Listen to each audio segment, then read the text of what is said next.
Bonjour à tous. Donc voilà, toujours cette réflexion sur le vivant. Donc avant une discussion générale avec vous tous, moi je vais traiter un peu de la question qui me hante depuis une quinzaine d'années. C'est un problème géométrique, mathématique, de problème de comment l'humanité est en train de déborder la planète et comment traiter cette question du fait d'une saturation de l'espace et du temps. C'est un problème mathématique, mais qui, moi, me hante depuis 15 ans. Et donc, j'ai cette présentation est une adaptation en français d'une intervention que j'ai tenue lors de la dernière conférence mondiale sur les systèmes complexes qui a été organisée par le professeur Nemish, qui est ici présent. Et donc, voilà, je poursuis cette réflexion autour du vivant, la préservation du vivant. Donc, j'aimerais, comme le thème de la Science Week, c'est quand même le futur. Donc, on ne peut pas parler au Maroc. S'il y a un penseur marocain qui a pensé le futur, c'est le Mehdi El Manja. Donc, une pensée pour cet intellectuel très populaire au Maroc et qui a été un vrai visionnaire. C'était un ami avec qui j'ai beaucoup débattu de manière contradictoire. Mais c'était toujours passionnant de l'écouter et d'interagir avec lui. Et je pense que, quelque part, il aurait été très, très heureux de voir la naissance de cette université expérimentale futuriste qu'est l'UM6P. Il aurait été vraiment dans son élément. Et d'ailleurs, au cours de cette présentation, je reviendrai sur certaines de ces idées. Donc, quand on parle d'anthropocène, c'est une notion effectivement qui a émergé depuis quelque temps, mais qui est assez simple. C'est que, au-delà de l'aspect vraiment, est-ce que c'est vraiment un concept géologique? Et là, il faut parler, je parle sous le contrôle du professeur El Albani. Ce qui est important, c'est de remarquer en quoi l'anthropocène nous parle.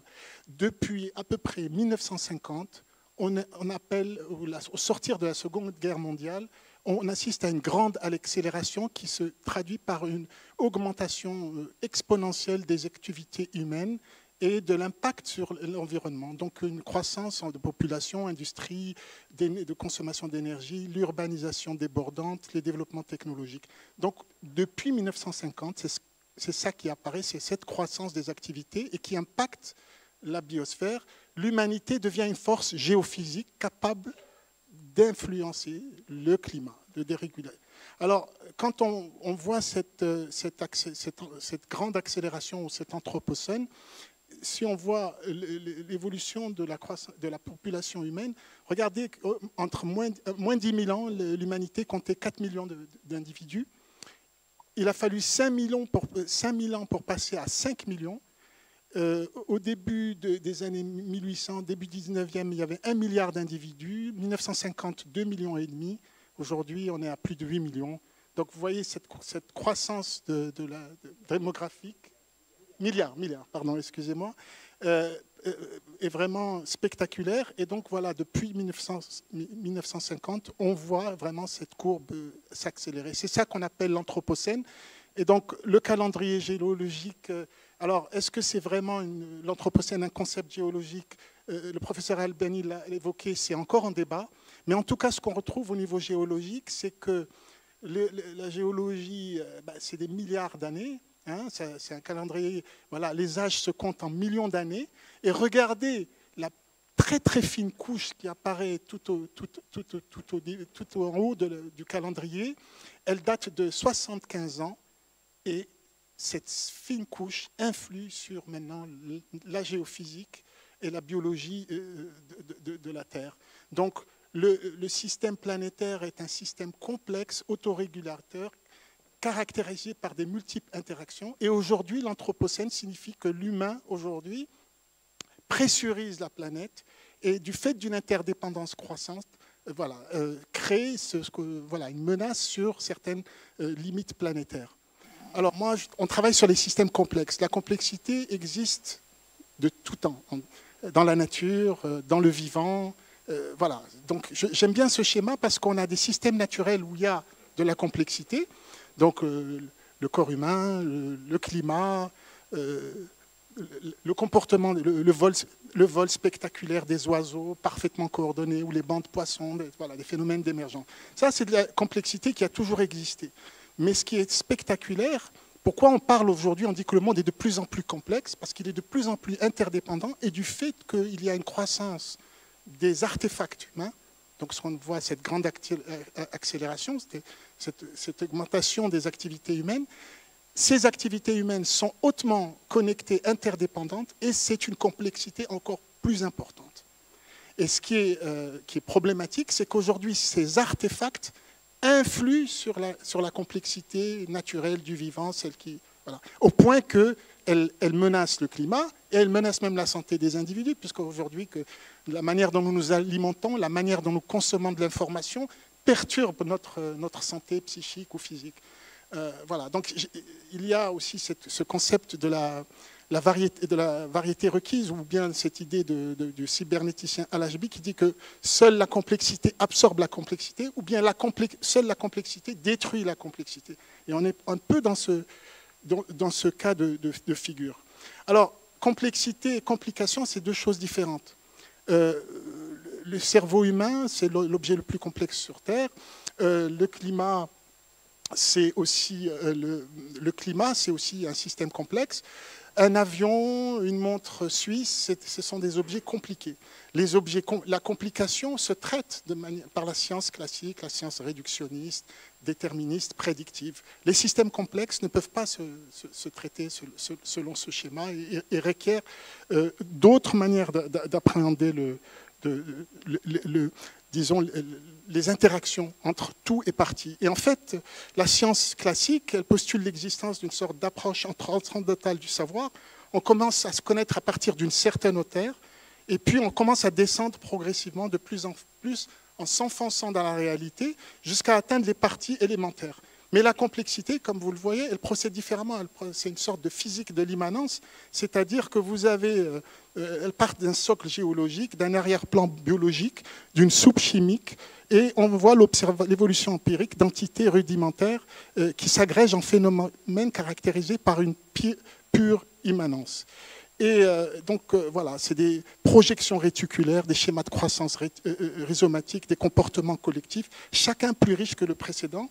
Et à chaque niveau d'un système, vous voyez une augmentation de la puissance collective et l'émergence de propriétés supplémentaires.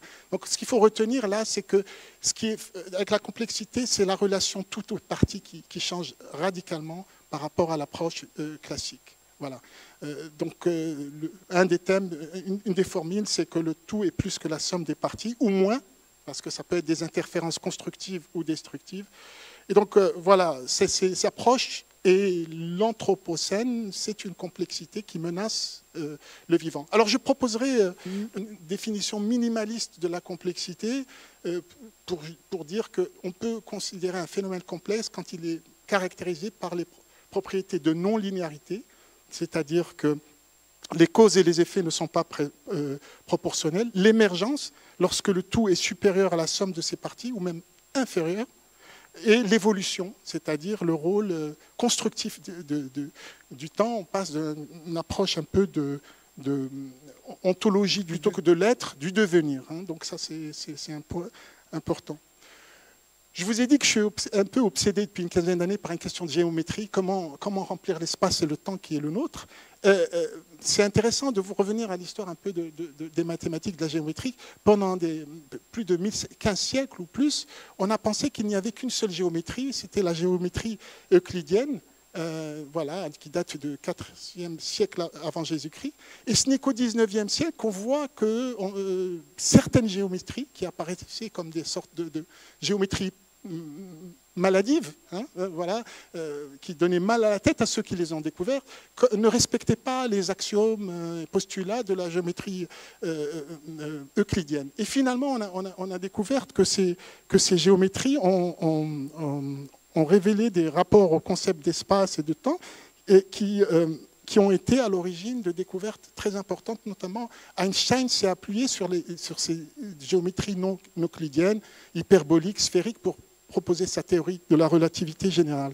Donc ce que j'essaie de dire, c'est que on pense en fait, la géométrie euclidienne, c'est la géométrie plane.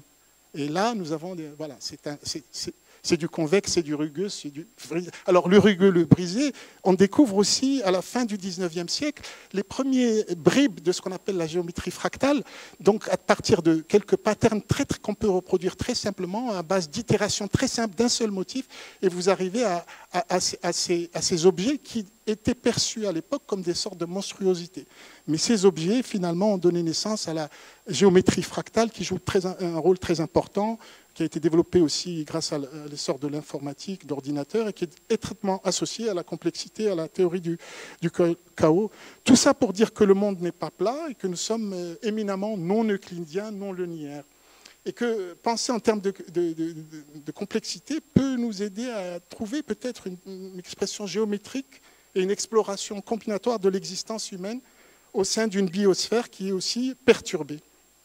Donc, je reviens toujours à mon obsession, comment paver le plan, comment habiter la Terre, comment remplir la Terre, l'espace et le temps aujourd'hui, alors que nous voyons que je propose une réflexion autour de cette notion de complexité, que la notion de complexité, c'est, dans l'étymologie même latine du terme, dérivé de complexi, plié ensemble, nous amène à des mots comme multiplicité, explication, implication, complication, réplication, duplication, l'idée du pli. Et ça, c'est quelque chose qui peut nous aider à avoir peut-être une manière de gérer nos excroissances en termes de pli. Vous savez bien que chez les Japonais, il y a l'art du pli qui joue très important. Donc, comment gérer je reviens aussi aux idées de Leibniz, qui est un immense mathématicien et philosophe, et qui est aussi le prophète de notre ère numérique, et qui, dans son monadologie, c'est un chef-d'œuvre, un court traité qui explique sa vision, la complexité gravite autour de cette notion de pliage. Alors, comment paver le plan? C'est un problème mathématique et géométrique très profond, et le physicien Roger Penrose, qui est un très grand esprit mathématique et physique, a proposé une solution technique pour paver le plan en utilisant uniquement 2 losanges. Mais une étude publiée en 2007 dans la revue Science a montré que des artisans islamiques du monde musulman, Herat en Turquie aussi, Isfahan, appliquer des motifs de pavage géométrique 500 ans avant Penrose. Donc les dessins de Guéris, créés par des carreleurs ordinaires de Herat et Isfahan, utilisaient la technique de Penrose en combinant 5 formes géométriques de base pour produire des motifs décoratifs complexes sans chevauchement ni espace vide. Donc là, ça illustre un problème mathématique qui, pour être mieux compris grâce à sa profonde simplicité, des carreleurs médiévaux peuvent nous éclairer sur la façon de procéder. Et je pense que cette réflexion, on peut l'appliquer au monde. Alors, comment remplir l'espace et le temps? Moi, je reviens aussi à cette idée de... Nous sommes aussi, on parle de la vie du vivant, la vie des espèces, des sociétés, mais les civilisations sont aussi immortelles. Elles ont une essence, une efflorescence, et elles déclinent, et elles sont mortelles. Et je pense que nous pouvons dire que nous arrivons, disons aujourd'hui, on est peut-être à l'approche d'une nouvelle civilisation. Elle sera probablement post-occidentale, elle sera planétaire ou elle ne sera pas. Et cette nouvelle civilisation devra justement remplir le temps et l'espace de manière à ne pas le saturer, une approche radicalement nouvelle. Et je me ressource personnellement dans le concept de Ibn Khaldoun, qui est auteur historien du XIVe siècle, que certains considèrent comme le fondateur de la sociologie. Il a élaboré un concept pour définir ce qu'est une civilisation. Parce que si on revient à l'étymologie latine, ça ne nous parle pas des enjeux d'aujourd'hui. C'est la notion de Umran. Et cette notion de Umran, si vous prenez la racine étymologique en dialectal marocain, Amara, ça veut dire remplir ou durer. Donc en fait, c'est un rapport à l'espace et à l'étang. Et donc une civilisation, c'est une manière, c'est une certaine typologie, une forme de remplissage de l'espace et du temps. Et donc aujourd'hui, nous avons besoin d'un nouvel, radicalement, pour répondre aux contraintes planétaires, d'adopter un nouveau mode de vie, un nouveau mode de remplissage de l'espace et du temps. Et donc, le concept de Umran me paraît extrêmement fertile, surtout avec ses dérivés vers l'architecture, vers beaucoup de notions que la racine Amara suggère. Et là aussi, je reviens toujours à mon problème. ce que j'appelle ce problème de comment pouvons-nous... la géométrie que je décris, c'est vraiment une géométrie restrictive.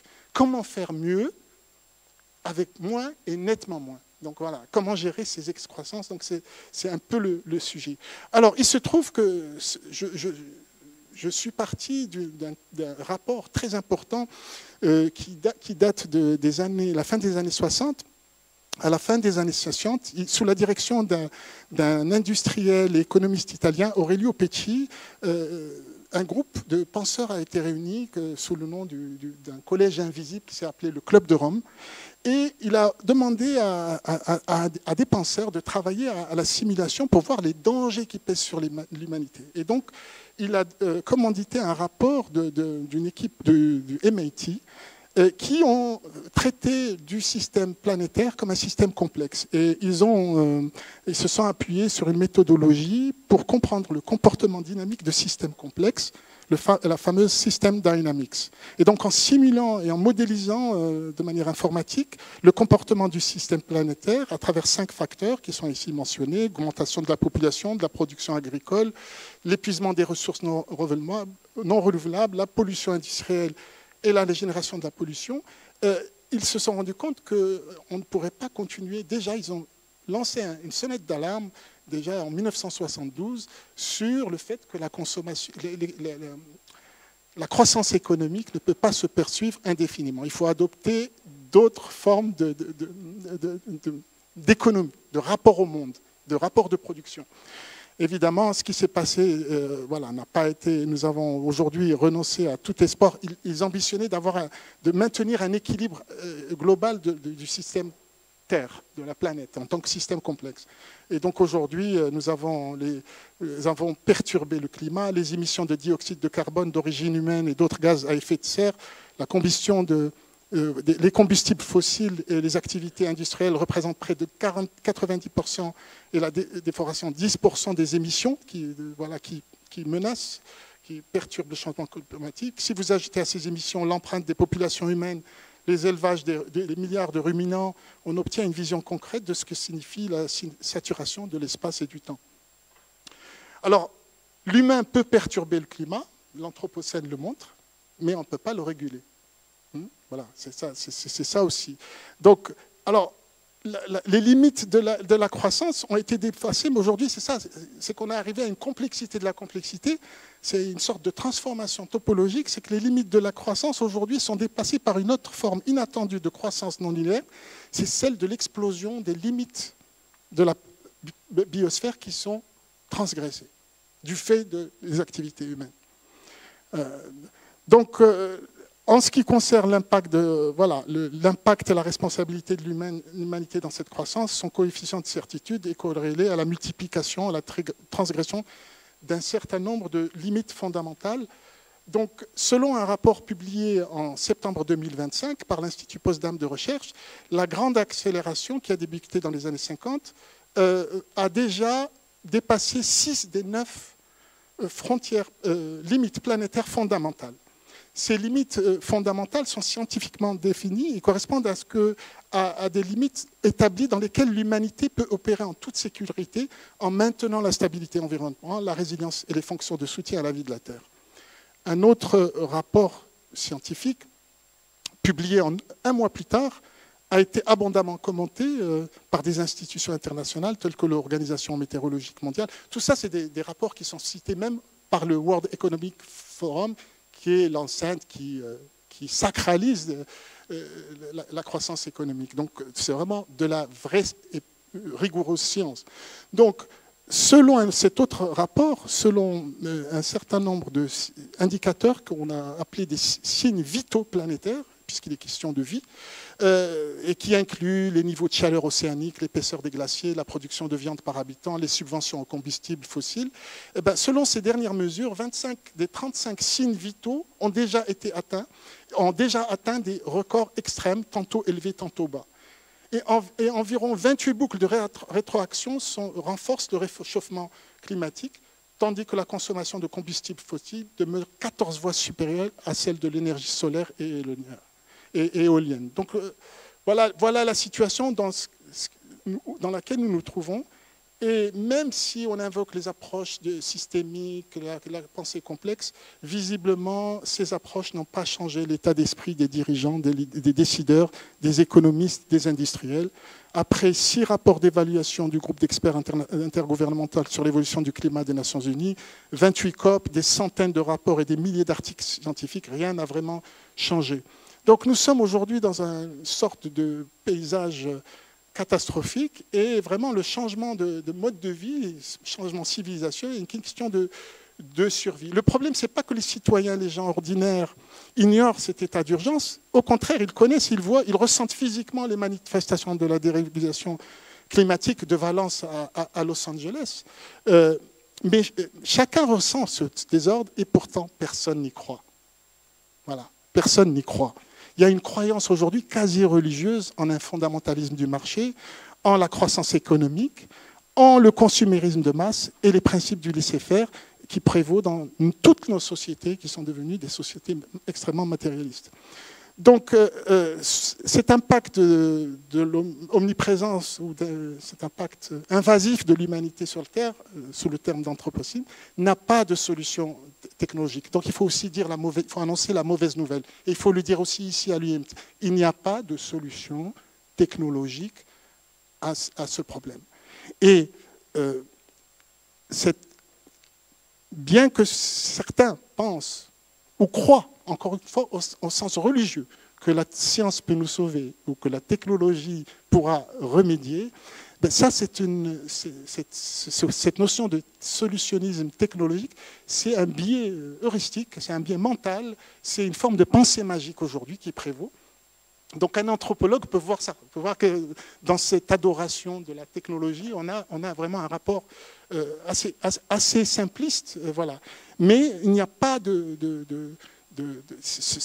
cette croyance est très forte parmi l'élite technocratique. Hein, et donc elle opère encore chez les gestionnaires, les stratèges, les économistes, comme une forme de pensée magique, comme je l'ai dit.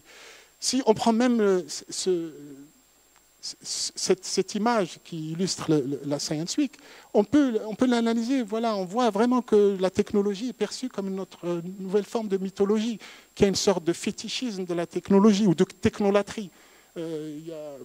Je renvoie aussi aux travaux un peu provocateurs de Bruno Latour sur le fétiche, qui est à la fois un fait scientifique, mais aussi un fétiche d'ordre anthropologique.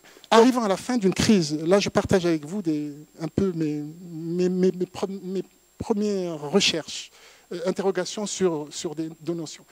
Nous sommes à la fin d'un cycle civilisationnel. Nous sommes dans une crise polysystémique. Et cette crise polysystémique, elle est par nature systémique, donc il n'y aura pas de solution de paramètres. Ce n'est pas en agissant sur certains paramètres qu'on va pouvoir... C'est vraiment un changement. Il faut créer une sorte de transition de phase, soudaine et brutale. Et qui ne requiert pas la technologie, qui requiert un changement mental. Voilà, vraiment et face à cette situation, notre regard sur notre civilisation peut changer. Parce que nous avons construit toute notre vision de ce que c'est que le progrès, de ce que c'est que...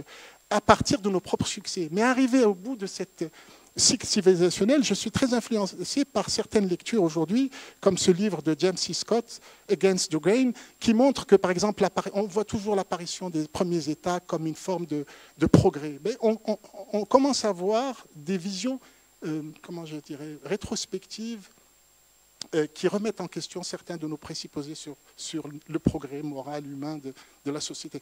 La séquence de la création des États n'a pas été forcément un progrès pour l'humanité. Et que ceux qui ont résisté, les peuples qui ont résisté à ça, eh ben, ils essayaient d'échaffer à du travail forcé, l'esclavage, la taxation, la conscription.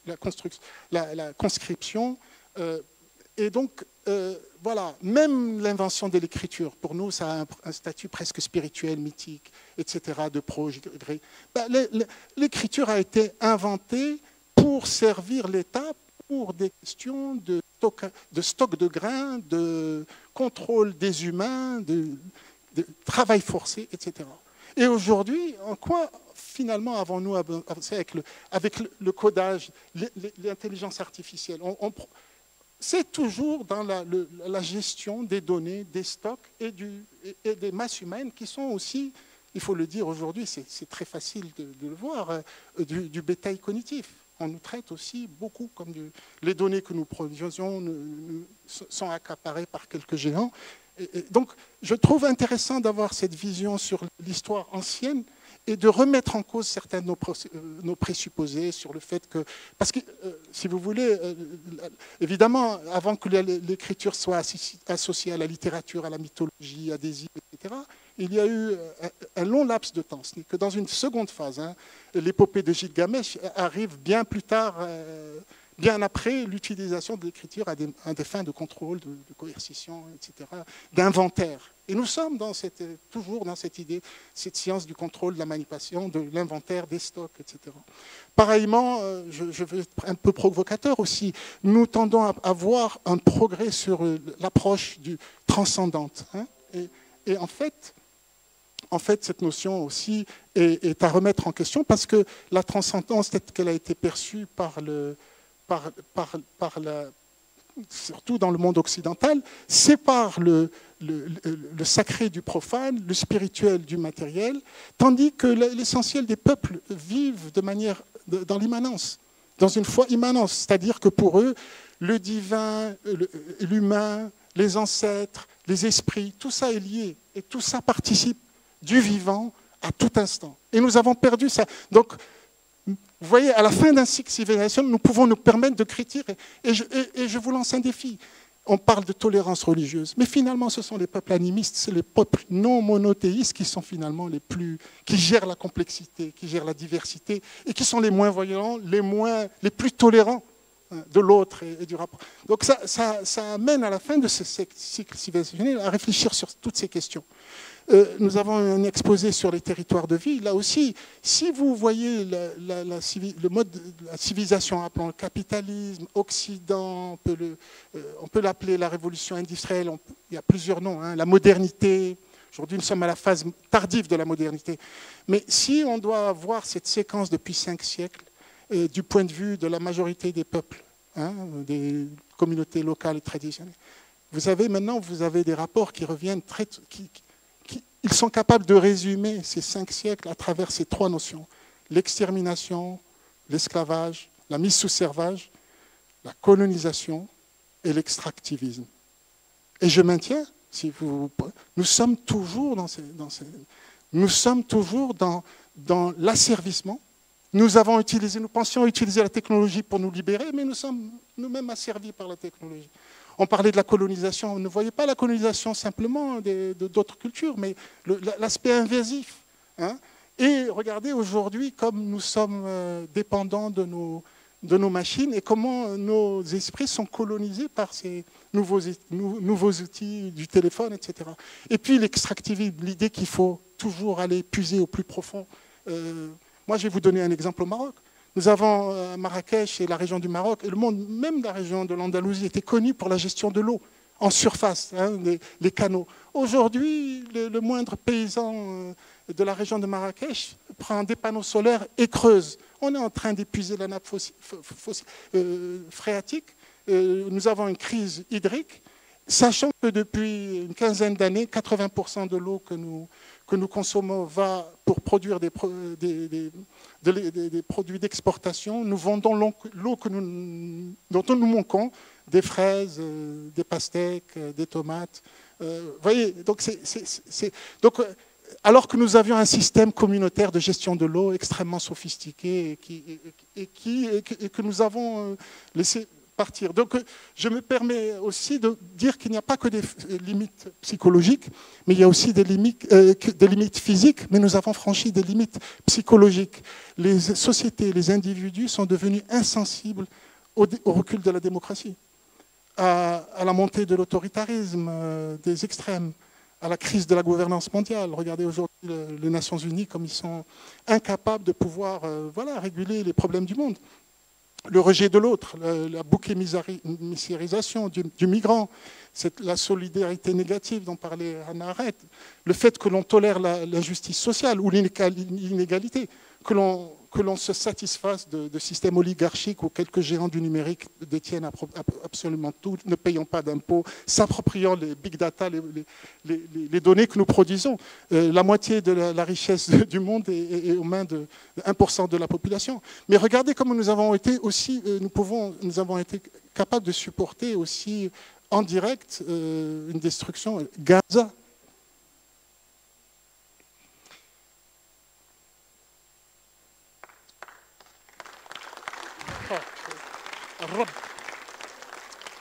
Peu importe le mot que génocide, nettoyage ethnique, mais ça s'est passé pour eux. Donc la vérité, ce n'est pas juste les autres. Nous sommes tous coupables. Nous sommes tous impliqués. Voilà les limites, même psychologiques, que nous avons franchies. Donc voilà un peu la situation. Le paysage qui est le nôtre, c'est un paysage de catastrophe, volatilité, incertitude, complexité et ambiguïté. Cette polycrise, encore une fois, elle est mondiale.